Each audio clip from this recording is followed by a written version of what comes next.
नमस्कार दोस्तों, आपका अपना चैनल भीष्म अकादमी में स्वागत है। जैसा कि गाइस हम आज आधुनिक काल का ये 9वां भाग लेकर आए हैं। दोस्तों, इससे पहले हम 8 भागों में लगभग 400 प्रश्नों को हल कर चुके हैं आधुनिक काल के। और दोस्तों, ये सभी वीडियो देखना चाहते हैं तो हमारे इसी सेशन के लास्ट में प्लेलिस्ट का लिंक दिखेगा, उसमें क्लिक कर हमारे सभी वीडियो देख सकते हैं। तो दोस्तों, ये सभी प्रश्न यूथ कंपटीशन बुक में संकलित हिंदी साहित्य के ये आधुनिक काल का 9वां भाग है। और ये सभी प्रश्न प्रीवियस ईयर प्रश्नों की श्रृंखला है। ये सभी प्रश्न हिंदी साहित्य UGC net, JRF, UP TGT PGT, Bihar TGT PGT, EMRS, KVS, NBS, DSSB आदि सभी एग्जामों में पूछे गए हैं। यदि आप हिंदी शिक्षक या हिंदी से संबंधित कोई भी तैयारी कर रहे हैं या करना चाहते हैं तो आज ही हमसे जुड़कर तैयारी शुरू कर सकते हैं। और दोस्तों, यदि सेशन अच्छा लगे तो लाइक और शेयर ज़रूर करें। और यदि चैनल पर नए हैं तो सब्सक्राइब कर लें, जिससे सबसे पहले नोटिफिकेशन मिल सके। और यदि हमारे सभी वीडियो देखना चाहते हैं तो इसी सेशन के लास्ट में प्लेलिस्ट का लिंक दिखेगा, उसमें क्लिक करके हमारे सभी वीडियो देख सकते हैं। तो चलिए देर न करते हुए सेशन की शुरुआत करते हैं। प्रश्न है 381, पंत जी का महाकाव्य कौन सा है? पंत जी का महाकाव्य लोकायतन है, विकल्प सी सही है। चलिए इसकी व्याख्या देखते हैं। पंत जी का महाकाव्य लोकायतन है, 1964 ईस्वी का। लोकायतन को पंत जी ने लोक जीवन का महाकाव्य कहा है। इस पर इन्हें सोवियत लैंड पुरस्कार मिला था। चिदम्बरा 1965 ईस्वी, इसमें 1961 ईस्वी तक की पूर्व की कविताओं का संकलन है। इस पर 1968 ईस्वी में ज्ञानपीठ सम्मान दिया गया था। गुंजन 1932 ईस्वी का, इसमें नौका विहार, चांदनी तब पर मधुर मधुर भावी पत्नी के प्रति एक तारा कविताएं संकलित हैं। अगला प्रश्न है 382, सरोज स्मृति में सरोज कौन है? सरोज सूर्यकांत त्रिपाठी निराला की पुत्री है, विकल्प ए सही है। चलिए व्याख्या देखते हैं। सरोज स्मृति में सरोज निराला की पुत्री है। सरोज स्मृति 1935 ईस्वी को निराला ने अपनी पुत्री सरोज के निधन पर शोक गीत के रूप में लिखा है। इनके काव्य संग्रह हैं अनामिका 1923 ईस्वी में, परिमल 1930, गीतिका 1936, कुकुरमुत्ता 1942, बेला 1946, तुलसीदास 1938। तुलसीदास प्रबंध काव्य है। इनकी लंबी कविताएं देख लेते हैं। राम की शक्ति पूजा 1936 ईस्वी, सरोज स्मृति 1935, बादल राग 1920। ये सभी इनकी लंबी कविताएं हैं। चलिए अगला प्रश्न देखते हैं। प्रश्न है 383, निराला जी का प्रथम काव्य संग्रह कौन सा है? निराला जी का प्रथम काव्य संग्रह अनामिका है, विकल्प ए सही है। चलिए इसकी व्याख्या देखते हैं। निराला जी का प्रथम काव्य संग्रह अनामिका 1923 ईस्वी का, इसमें सरोज स्मृति, राम की शक्ति पूजा, वो तोड़ती पत्थर, प्रेयसी रचनाएं संकलित हैं। परिमल 1930 ईस्वी का, ये निराला का दूसरा काव्य संग्रह है। इसमें जूही की कली, बादल राग, संध्या सुंदरी, पंचवटी प्रसंग रचनाएं संकलित। अगला प्रश्न है 384, मैं नीर भरी दुख की बदली महादेवी वर्मा का उपर्युक्त गीत उनके किस काव्य संग्रह से संबद्ध है? तो इसमें से ये शांत गीत में संबद्ध है, विकल्प डी सही है। चलिए इसकी व्याख्या देखते हैं। मैं नीर भरी दुख की बदली पंक्ति महादेवी वर्मा के शांत गीत काव्य संग्रह से ली गई है। इनकी अन्य प्रसिद्ध रचनाएं निहार 1930, रश्मि 1932, नीरजा 1935। नीरजा के लिए उन्हें शेक्सपियर पुरस्कार मिला था। और शांत गीत 1936, यामा 1940, दीपशिखा 1942, सप्तपांडव 1960, संदनी 1965, नीलाम्बरा 1983, आत्मिका 1983, दीप गीत 1983, प्रथम आयाम 1984, अग्निरेखा 1990 आदि इनकी अन्य प्रसिद्ध रचनाएं हैं। अगला प्रश्न है 385, प्रश्न है मानव अथवा प्रकृति के सूक्ष्म किंतु व्यापक सौंदर्य में आध्यात्मिक छाया का भान मेरे विचार से छायावाद की एक सर्वमान्य व्याख्या हो सकती है। ये कथन किसका है? ये कथन है नंद दुलारे वाजपेयी का। ये कथन नंद दुलारे वाजपेयी का। चलिए इसकी व्याख्या देखते हैं। ये कथन है नंद दुलारे वाजपेयी का, विकल्प सी सही है। दिया गया कथन मानव अथवा प्रकृति के सूक्ष्म एक सर्वमान्य व्याख्या हो सकती है। ये कथन छायावाद के संदर्भ में नंद दुलारे वाजपेयी का, जबकि डॉक्टर नगेंद्र छायावाद के संदर्भ में कहते हैं छायावाद स्थूल के प्रति सूक्ष्म का विद्रोह। छायावाद स्थूल के प्रति सूक्ष्म का विद्रोह है, ये नगेंद्र जी का मानना है छायावाद के संदर्भ में। सुमित्रा नंदन पंत कृत पल्लव की भूमिका को छायावाद का घोषणा पत्र यानी कि मैनिफेस्टो कहा जाता है। अगला प्रश्न है 386, प्रकाशन वर्ष के अनुसार निम्नलिखित रचनाओं का सही अनुक्रम बताना है। तो चलिए देखते हैं। ये सभी रचनाएं हरिवंश राय बच्चन की हैं। तो चलिए देखते हैं। एकांत संगीत का रचनाकाल है इसका, ये 1939 का है। और मधुशाला 1935। सतरंगनी ये 1945 का है।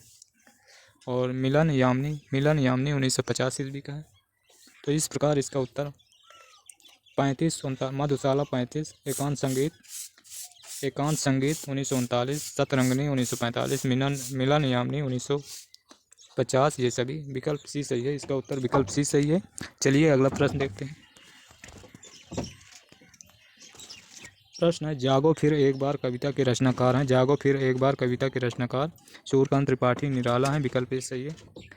चलिए इसकी व्याख्या देखते हैं। जागो फिर एक बार कविता के रचनाकार सूर्यकांत त्रिपाठी निराला हैं। इनकी प्रमुख रचनाएं हैं राम की शक्ति पूजा, सरोज स्मृति, तोड़ती पत्थर, जूही की कली, भिक्षुक, संध्या सुंदरी, ये सभी निराला जी की रचनाएं हैं। अगला प्रश्न 388, प्रसाद की रचना कामायनी महाकाव्य से संबंधित कौन सा कथन सही नहीं है। तो इनमें से कौन सा कथन सही नहीं है। इसकी कथा 16 सर्गों में विभक्त है, ये बिल्कुल गलत है। इसकी कथा 15 सर्गों में विभक्त है। पहला सर्ग है चिंता और सबसे लास्ट का सर्ग है 15वां आनंद, ये दोनों है। इसका उत्तर विकल्प ए से है।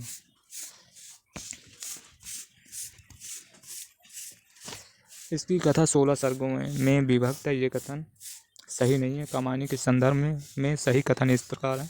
इसकी कथा 15 सर्गों में विभक्त है। सर्गों का नामकरण चिंता, श्रद्धा आदि मनोविकारों के नाम पर हुआ है। इसमें कर्म का संदेश और वैराग्य मत का खंडन है।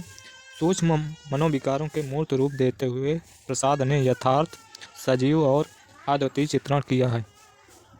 प्रश्न है 389, इनमें कौन सा कवि अपने रचना काल के अंतिम दौर में प्रगतिवाद के भौतिक दर्शन के साथ साथ अरविंद दर्शन में भी प्रभावित हुआ। तो वो हैं सुमित्रा नंदन पंत। विकल्प बी सही है। चलिए इसकी व्याख्या देखते हैं। प्रकृति के सुकुमार कवि सुमित्रा नंदन पंत अपने रचना काल के दौर में प्रगतिवाद के भौतिक दर्शन के साथ साथ अरविंद दर्शन में प्रभावित हुए। इनकी प्रमुख काव्य कृति उच्छ्वास, ग्रंथि, वीणा, पल्लव, गुंजन, युगांत, युगवाणी, ग्राम्य आदि ये सभी रचनाएं सुमित्रा नंदन पंत की हैं। चलिए अगला प्रश्न देखते हैं। प्रश्न है 390, बालकृष्ण शर्मा नवीन कृत काव्य इनमें से कौन सा है। तो इनमें से शर्मा जी का काव्य है, इनमें से बालकृष्ण शर्मा नवीन का काव्य है हम बिस्पाई जन्म के। विकल्प भी सही है। चलिए इसकी व्याख्या देखते हैं। रेणुका रामधारी सिंह दिनकर का हम बिस्पाई जन्म बाल के, बालकृष्ण शर्मा नवीन का हिम करीटनी, माखनलाल चतुर्वेदी का, मिलन राम नरेश त्रिपाठी का है। चलिए अगला प्रश्न देखते हैं। 391, इनमें छायावादी कवि कौन नहीं है। तो इनमें से छायावादी कवि शिवमंगल सिंह सुमन, ये छायावादी कवि नहीं है। चलिए इसकी व्याख्या देखते हैं।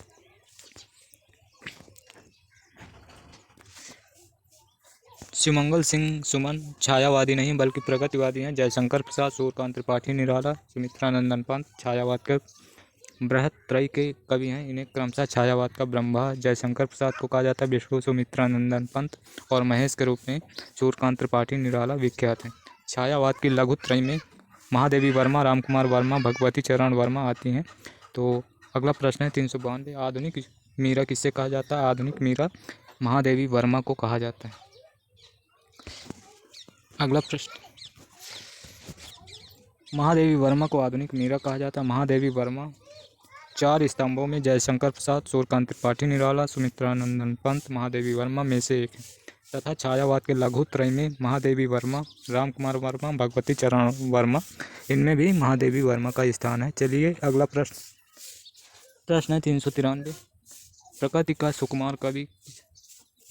सुकुमार राजकुमार किसे कहा जाता है। तो वो हैं सुमित्रा नंदन पंत। विकल्प बी सही है। चलिए इसकी व्याख्या देखते हैं।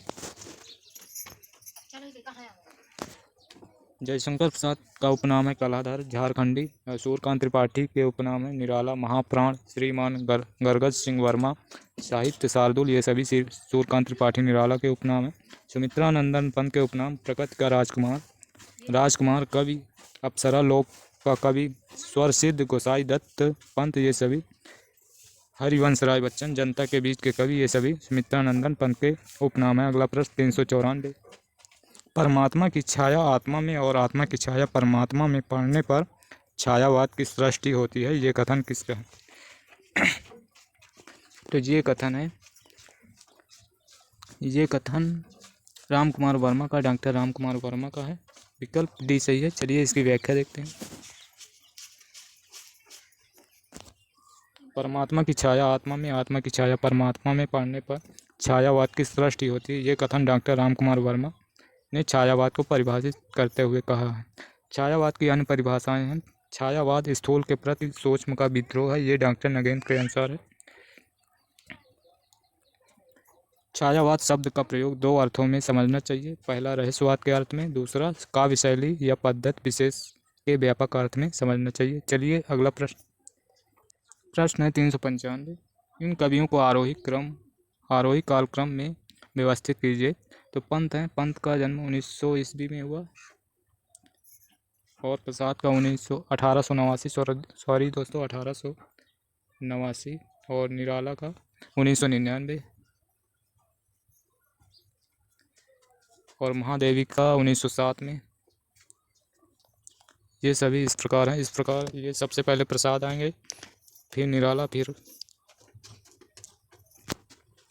सॉरी दोस्तों सूर्यकांत त्रिपाठी निराला का 1899। तो सबसे पहले प्रसाद 1889, फिर इसके बाद निराला 1899, फिर पंत जी 1900, फिर महादेवी वर्मा 1907। इस प्रकार इसका उत्तर विकल्प बी सही है।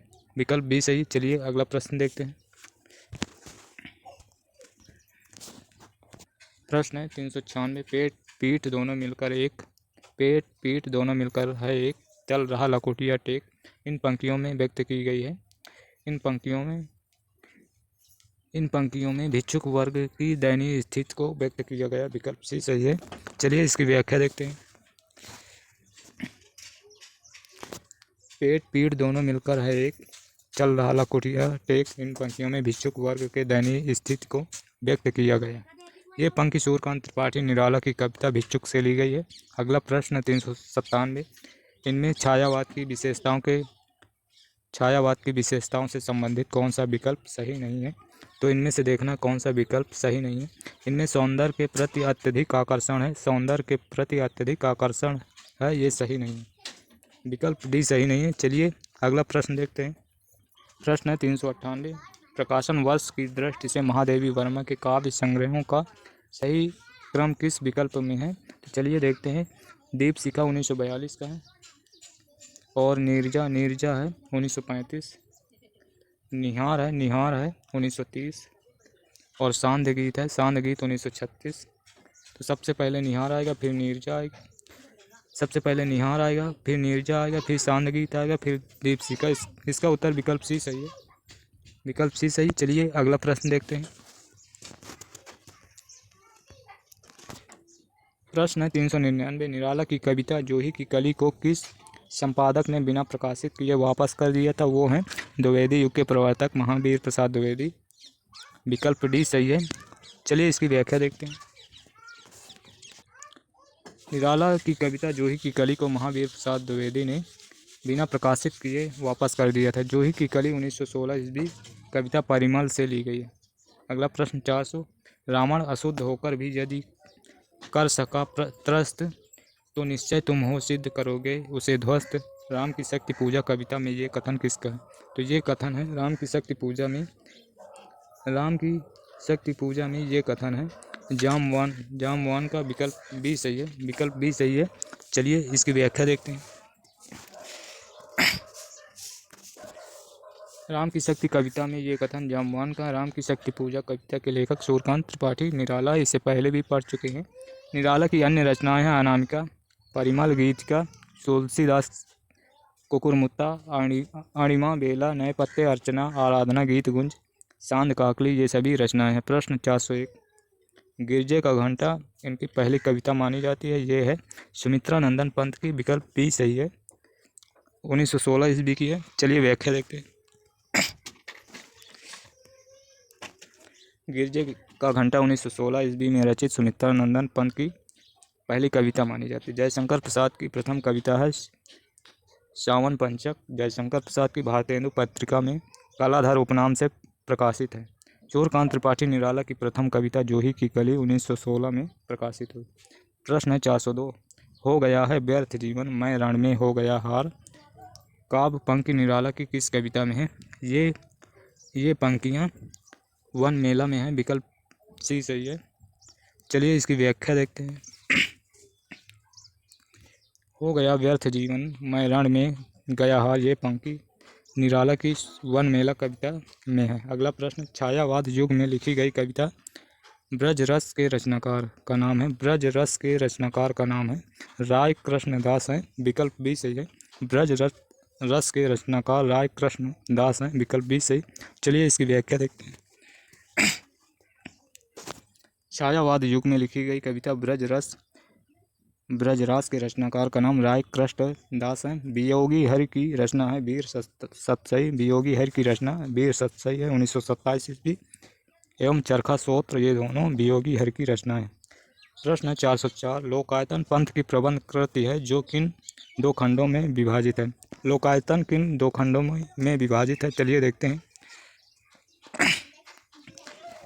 तो ये लोकायतन बाह्य परिवेश और अंतस चैतन्य, विकल्प ए सही है, विकल्प ए सही। चलिए इसकी व्याख्या देखते हैं। लोकायतन प्रबंध कृति है जो बाह्य परिवेश और अंतस चैतन्य दो खंडों में विभाजित है। इस रचना में अरविंद दर्शन की छाया है। इसमें अरविंद दर्शन के आधार पर नया दर्शन ढूंढने का प्रयास किया गया है। इस पर पंत को सोवियत लैंड पुरस्कार मिला है। लोकायतन पर पंत जी को सोवियत लैंड पुरस्कार मिला है। प्रश्न है 405, हरिवंश राय बच्चन की काव्यधारा का उल्लेख कीजिए। तो ये हरिवंश राय बच्चन की काव्यधारा है हालावादी, विकल्प बी सही है। हालावादी के प्रवर्तक हरिवंश राय बच्चन हैं। चलिए इसकी व्याख्या देखते हैं। हरिवंश राय बच्चन की काव्यधारा हालावादी थी। बच्चन प्रेम व मस्ती काव्य के अंतर्गत आते हैं। इनकी रचनाएं मधुशाला 1935, मधुबाला 1936, मधु कलश 1937, निशा निमंत्रण, एकांत संगीत, आकुल और अंतर, सतरंगिनी, बंगाल का अकाल, ये सभी रचनाएं हरिवंश राय बच्चन हैं। प्रश्न है 406, पंक्तियां हैं ज्ञान भिन्न कुछ क्रिया भिन्न है, ज्ञान भिन्न कुछ क्रिया भिन्न है, इच्छा क्यों पूरी हो मन की, एक दूसरे से न मिल सकें, ये विडंबना है जीवन की। उपरयुक्त पंक्तियाँ कामायनी के किस सर्ग से ली गई हैं? तो इसको बताना है ये पंक्तियाँ कामायनी के किस सर्ग से ली गई हैं। तो ये पंक्तियाँ कामायनी के रहस्य सर्ग से ली गई हैं,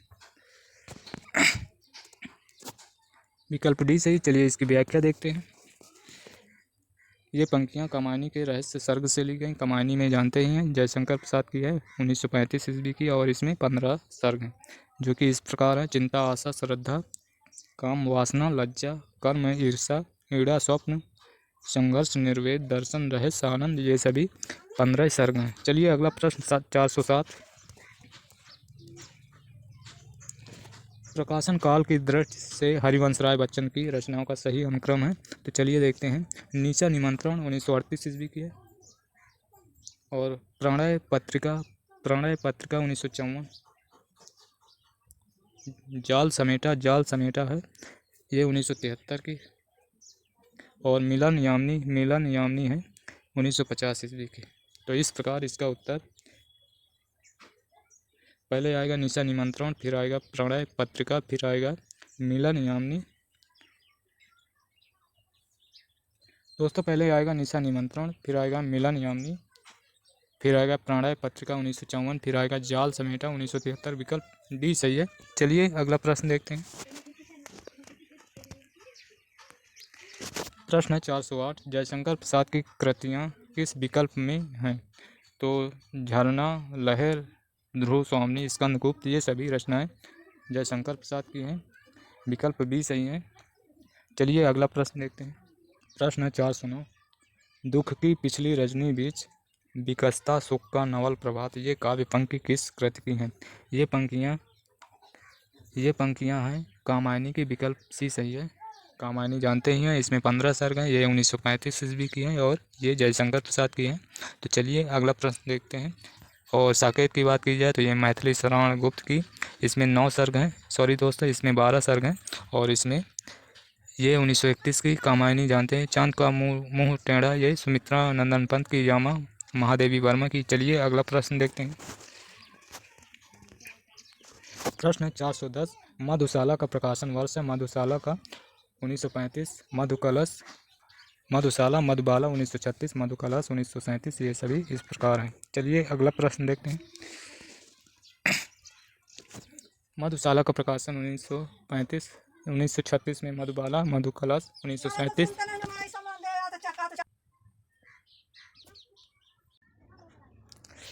मधुशाला का प्रकाशन 1935, 1936 में मधुबाला, 1937 में मधुकलश प्रकाशित हुई है। इन तीनों ग्रंथों को हालावाद का धर्म ग्रंथ माना जाता है। अगला प्रश्न, निशा निमंत्रण के रचनाकार हैं। निशा निमंत्रण के रचनाकार हैं हरिवंश राय बच्चन। विकल्प बी सही है। चलिए इसकी व्याख्या देखते हैं। प्रणय मूलक वैयक्तिक काव्यधारा के अंतर्गत प्रेम और मस्ती की कविताएं लिखने वाले कवि हरिवंश राय बच्चन ने निशा निमंत्रण, मधुशाला, मधुबाला, मधुकलश, मिलन, यामिनी, एकांत संगीत, प्रणय पत्रिका, सतरंगिनी, आरती एवं अंगारे आदि कृतियाँ रचना। प्रश्न है 412, अपराजिता के लेखक हैं। अपराजिता के लेखक हैं अंचल। विकल्प बी सही है। अपराजिता के लेखक रामेश्वर शुक्ल अंचल हैं। विकल्प बी सही। चलिए इसकी व्याख्या देख लेते हैं। छायावादोत्तर काल के प्रमुख कवि रामेश्वर शुक्लांचल के काव्य में नारी के प्रेम एवं सौंदर्य की उदात्त कल्पना की गई। अपराजिता, मधुलिका, मधुकर्ण, किरण, वेला, करील तथा लाल चूनर आदि रामेश्वर शुक्लांचल के काव्य संग्रह। अपराजिता और मधुलिका में वासनात्मक प्रेम की अभिव्यक्ति हुई है। प्रश्न 413, हालावाद के प्रवर्तक हैं। हालावाद के प्रवर्तक हरिवंश राय बच्चन हैं। विकल्प डी सही है। चलिए इसकी व्याख्या देखते हैं। हालावाद के प्रवर्तक 1933 ईस्वी के प्रवर्तक हरिवंश राय बच्चन। इनका जीवन काल है 1907 में जन्म, 2003 में मृत्यु हुई है। इसे प्रेम और मस्ती का काव्य भी कहा जाता है। हरिवंश राय बच्चन को हिंदी का बायरन भी कहा जाता है। प्रश्न है 414, शत्रु मेरा बन गया है, छल रहित व्यवहार मेरा, उक्त पंक्ति किस कृति से ली गई? ये पंक्तियाँ ली गई हैं, ये पंक्तियाँ मधुकलश से ली गई हैं, जो कि ये 1937 ईस्वी का है और ये हरिवंश राय बच्चन का है। चलिए इसकी व्याख्या देखते हैं। शत्रु मेरा बन गया, छल रहित व्यवहार मेरा, उक्त पंक्ति मधुकलश काव्य कृति से ली गई हैं। ये हरिवंश राय बच्चन की कृति है। इनकी अन्य पंक्तियाँ हैं। शोर बने मधु का विक्रेता, सिंधु बने घट जलहाला मधुशाला की है। बस एक बार पूछा जाता है, यदि अमृत से पड़ता पाला मधुबाला की है। और अगला प्रश्न है 415। प्रश्न है, हिंदी काव्य मांसलवाद के प्रवर्तक माने जाते हैं। ये हैं रामेश्वर शुक्लांचल। विकल्प ए सही है। विकल्प ए सही है। मांसलवाद के प्रवर्तक, विकल्प ए सही है। चलिए इसकी व्याख्या देखते हैं। हिंदी काव्य में रामेश्वर शुक्लांचल मांसलवाद के प्रवर्तक माने जाते हैं। ये छायावाद युग के उत्तरार्ध के कवि हैं, यानी कि बाद के कवि, जबकि हरिवंश राय बच्चन को हिंदी साहित्य में हालावाद का प्रवर्तक माना जाता है। सुमित्रा नंदन पंत को प्रकृति का सुकुमार कवि कहा जाता है और जयशंकर प्रसाद को प्रेम और सौंदर्य का कवि माना जाता है। अगला प्रश्न है 416, बालकृष्ण शर्मा नवीन का सर्वप्रथम प्रकाशित काव्य संग्रह। तो शर्मा नवीन का प्रकाशित प्रथम है कुमकुम। विकल्प डी सही है। चलिए इसकी व्याख्या देखते हैं। बालकृष्ण शर्मा नवीन का प्रथम प्रकाशित काव्य संग्रह है कुमकुम, जो कि 1939 ईस्वी का में प्रकाशित हुआ। इनके अतिरिक्त नवीन के अन्य काव्य संग्रह उर्मिला, अपलक, रश्मि रेखा, कौश, ये सभी बालकृष्ण शर्मा नवीन के काव्य संग्रह काव्य ग्रंथ हैं। अगला प्रश्न है 417, पुष्प की अभिलाषा नामक प्रसिद्ध कविता लिखी है। पुष्प की अभिलाषा माखनलाल चतुर्वेदी की है। विकल्प ए सही है। चलिए इसकी व्याख्या देखते हैं। हिंदी साहित्य के आधुनिक काल के कवि माखनलाल चतुर्वेदी राष्ट्रीय काव्यधारा के कवि हैं। एक भारतीय आत्मा उपनाम से प्रसिद्ध माखनलाल चतुर्वेदी ने। माखनलाल चतुर्वेदी की रचना है पुष्प की अभिलाषा नामक वीर रस से पूर्ण राष्ट्रीय कविता लिखी है। किसने? माखनलाल चतुर्वेदी ने। इनकी रचनाएं हैं हिम किरीटनी, हिम तरंगनी, माता, समर्पण। माखनलाल चतुर्वेदी के काव्य संग्रह है। अगला प्रश्न है 418। मौर्य विजय किसकी रचना? मौर्य विजय है सिया राम शरण गुप्त की, जो कि ये मैथिली शरण गुप्त के अनुज यानी कि छोटे भाई थे। विकल्प बी सही है।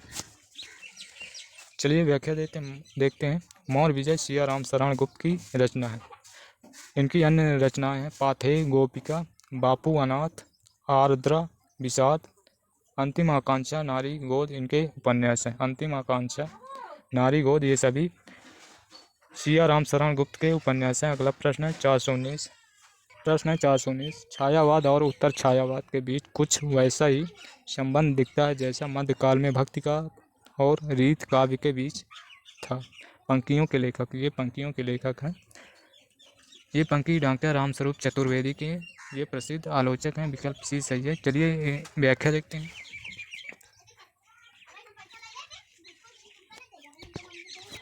प्रयुक्त पंक्ति के लेखक डॉक्टर रामस्वरूप चतुर्वेदी हैं। उक्त पंक्ति डॉक्टर रामस्वरूप चतुर्वेदी द्वारा हिंदी साहित्य एवं संवेदना का इतिहास नामक ग्रंथ से लिया गया।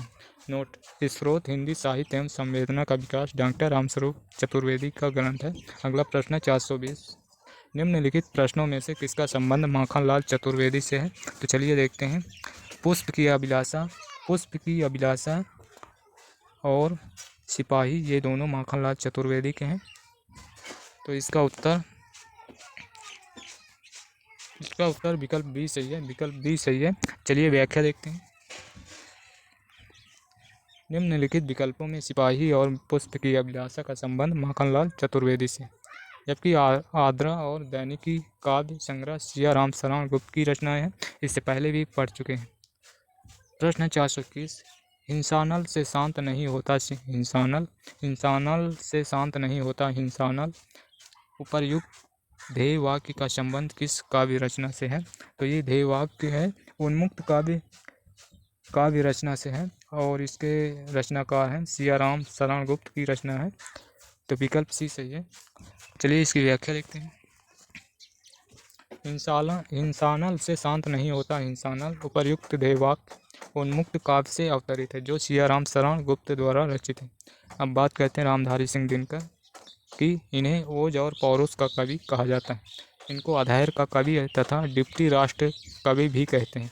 और दिनकर की रचनाएं प्राणभंग, रेणुका हुंकार, सामधेनु कुरुक्षेत्र, उर्वशी, मिट्टी की ओर, अर्धनारीश्वर, रेती के फूल, संस्कृत के 4 अध्याय। मैथिली शरण गुप्त की रचनाएं हरिगीत का छंद। मैथिली शरण गुप्त को हरिगीत का छंद का बादशाह मैथिली शरण गुप्त को कहा जाता है। अगला प्रश्न है 422। निम्नलिखित में से कौन कौन से कवि उत्तर छायावाद से संबंध है? तो उत्तर छायावाद के हैं रामेश्वर शुक्लांचल, बालकृष्ण शर्मा नवीन। विकल्प सी सही है। विकल्प सी सही है। रामेश्वर शुक्लांचल, बालकृष्ण शर्मा नवीन ये दोनों उत्तर छायावाद से संबंध है। चलिए अगला प्रश्न देखते हैं। प्रश्न है 423। छायावाद तत्वतः प्रकृति के बीच जीवन का उद्गीत है। ये उद्घोष है। यह उद्घोष है महादेवी वर्मा का। विकल्प ए सही है।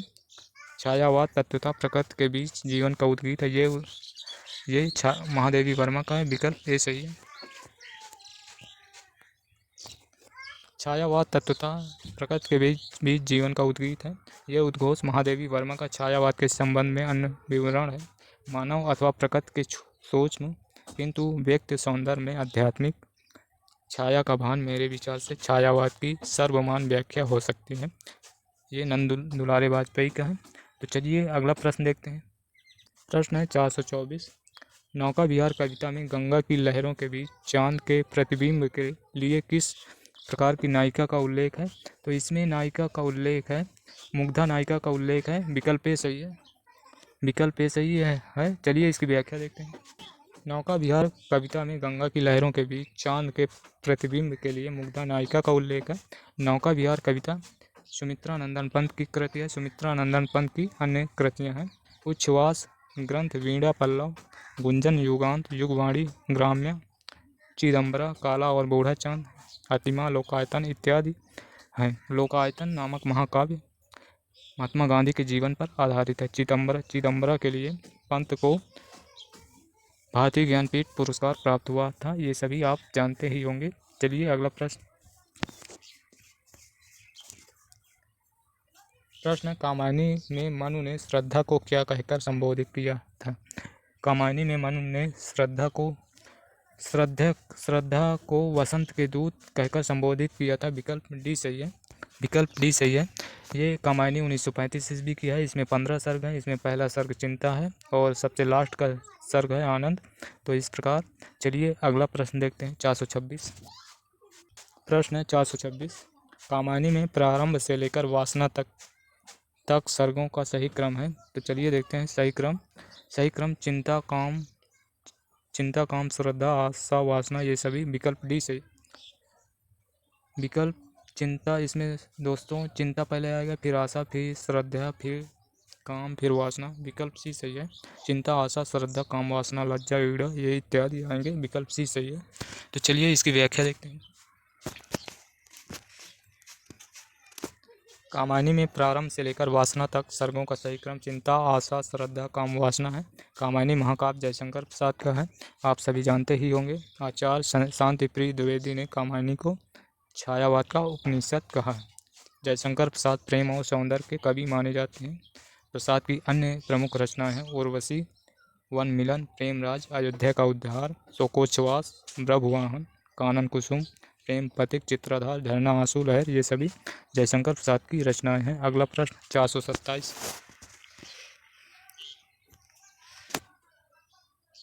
प्रश्न 427। डॉक्टर रामविलास शर्मा के अनुसार राम की शक्ति पूजा में किन दो कविताओं का सार तत्व है?